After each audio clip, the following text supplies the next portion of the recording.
Welcome to సన్వన్ news.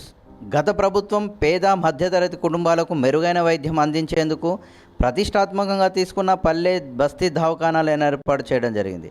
ఈ పల్లె బస్తీ దవాఖానాలో మెరుగైన వైద్యం అందించాలని పనిచేసే మెడికల్ ఆఫీసర్లు కానీ, ఏఎన్ఎంలు కానీ, హెల్త్ సూపర్వైజర్లు కానీ విధులకు సక్రమంగా హాజరు కాకపోయినా, విధులకు గైరు హాజరైనా, మాకు సమాచారం లేకుండా ఎవరైనా విధులకు డుమా కొట్టినా వారిపై శాఖాపరమైన చర్యలు తీసుకుంటామని వరంగల్ జిల్లా వైద్యాధికారి డాక్టర్ సాంబశివరావు తెలిపారు. పేద మధ్యతరగతి కుటుంబాలకు ప్రభుత్వ దవాఖానలో పనిచేసేటువంటి బస్తీ దవాఖానలో కానీ, అర్బన్ దవాఖానలో కానీ, ప్రభుత్వ పిఎస్సి దవాఖానలో పనిచేసే సిబ్బంది కానీ అక్కడ అందుబాటులో లేకపోతే, అక్కడ సరైన వైద్యం ప్రజలకు ఇవ్వకపోతే వారిపై ఎలాంటి చర్యలు తీసుకోబోతున్నారనే దాని మీద వరంగల్ జిల్లా డిఎండిహెచ్ఓ వైద్య శాఖ అధికారి డాక్టర్ సాంబశివరావు గారు మనతో ఉన్నారు. సార్ చెప్పండి, ఈ యొక్క వరంగల్ అర్బన్కి సంబంధించి, రూరల్కి సంబంధించినటువంటి బస్తీ దవాఖానలో వైద్య సేవలు ఎలా ఉన్నాయి?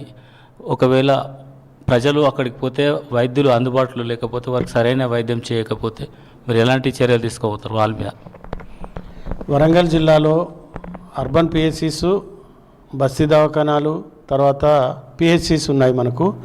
వీటిల్లో ఎవరు కానీ డాక్టర్స్ కావచ్చు, పారామెడికల్ సిబ్బంది అంటే ఫార్మసిస్టు, స్టాఫ్ నర్సు, అంటే పిహెచ్ హెడ్ క్వార్టర్లు ఉండే ల్యాబ్ టెక్నీషియన్, ఈ సిబ్బంది ఎవరు కూడా విధులకు సక్రమంగా హాజరు కావట్లేదు అని కనుక మనకు రిపోర్ట్ వస్తే కనుక, అంటే నేను విజిట్ చేసిన సందర్భంలో కూడా నోటీస్ అయితే మాత్రం వారిపై తీవ్రమైన చర్య ఉంటుంది. అలాగే కాంట్రాక్ట్ ఎంప్లాయీస్ అయితే మాత్రం కలెక్టర్ గారికి పెట్టేసి టెర్మినేట్ చేయడం జరుగుతుంది. కొన్ని చోట్ల 1-2 సార్లు నేను విజిట్ చేసినప్పుడు లేటుగా వచ్చిన సందర్భాలు కూడా గుర్తించాను, వారికి మెమో ఇవ్వడం జరిగింది. ఫస్ట్ టైం కాబట్టి లేట్ అని చూసాము, తర్వాత రెక్టిఫై చేసుకోకుంటే మాత్రం వారికి కూడా సీసీఏ రూల్స్ ప్రకారం యాక్షన్ తీసుకోవడం జరుగుతుంది. అంతేకాకుండా ముఖ్యంగా నేను మీటింగ్స్లో కూడా, మా మెడికల్ ఆఫీసర్ రివ్యూ మీటింగ్లో కూడా చెప్తుంటాను, టైం ఇంపార్టెంట్. అంటే సమయపాలన ఒకటి, విధులకు గైర్హాజరు కాకుండా ఏదైనా తప్పనిసరి అయితే మాత్రం ప్రియార్ పర్మిషన్ ముందు తీసుకోవాలి, లీవ్ అప్లై చేయాల్సి ఉంటుంది. మనకు వచ్చేసరికి బస్తీ దవాఖానాలకు వచ్చేసరికి ఏంటంటే 5 బస్తీ దవాఖానాలు ఉన్నాయి. 3 ఇంకా మనకు రిక్రూట్మెంట్ కాలేదు. కాకపోతే మనం పల్లె దవాఖానా డాక్టర్స్తో నడిపిస్తున్నాము. వీళ్ళు కూడా ఎవరైతే అక్కడ ఇచ్చామో తక్కువ సిబ్బంది ఉంటారు బస్తీ దవాఖానలో. ఎవరంటే ఒక డాక్టరు, ఒక స్టాఫ్ నర్సు, ఒక సపోర్టింగ్ స్టాఫ్, 3 ఉంటారు. కాబట్టి 3 అందుబాటులో ఉండాలి. ఏ ఒక్కరు తక్కువైనా ఆడ సేవలకు కొరత ఏర్పడుతుంది. కాబట్టి 3 ఖచ్చితంగా ఉండాలి. ఓవరాల్గా నేను చెప్పదలుచుకున్నది అంటే, ఎవరైతే విధుల పట్ల నిర్లక్ష్యం వహిస్తారో వారి మీద తీవ్రమైన చర్య ఉంటుందని చెప్పదలుచుకున్నాను.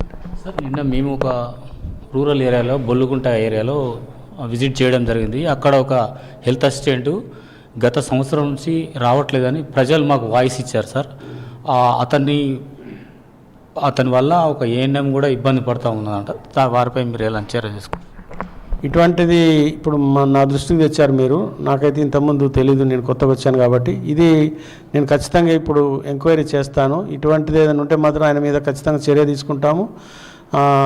దాంతోపాటు డిసిప్లినరీ యాక్షన్ కూడా ఇనిషియేట్ చేయడం జరుగుతుంది.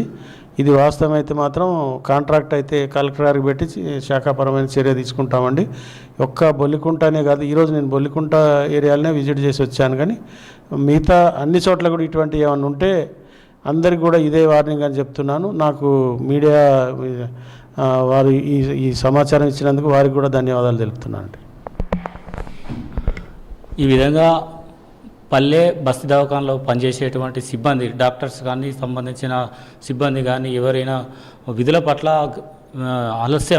అలసత్యం వహిస్తే కనుక మేము సహించేది లేదు. జిల్లా కలెక్టర్ గారికి ఇన్ఫర్మేషన్ ఇచ్చి వారిపై చట్టపరమైన చర్యలు తీసుకుని ప్రజలకు మంచి మెరుగైన వైద్యం అందించే విధంగా మేము కృషి చేస్తామని చెప్పారు. ఇది ఇక్కడ ఉన్నటువంటి తాజా పరిస్థితి. సన్వన్ న్యూస్, వరంగల్ నుంచి.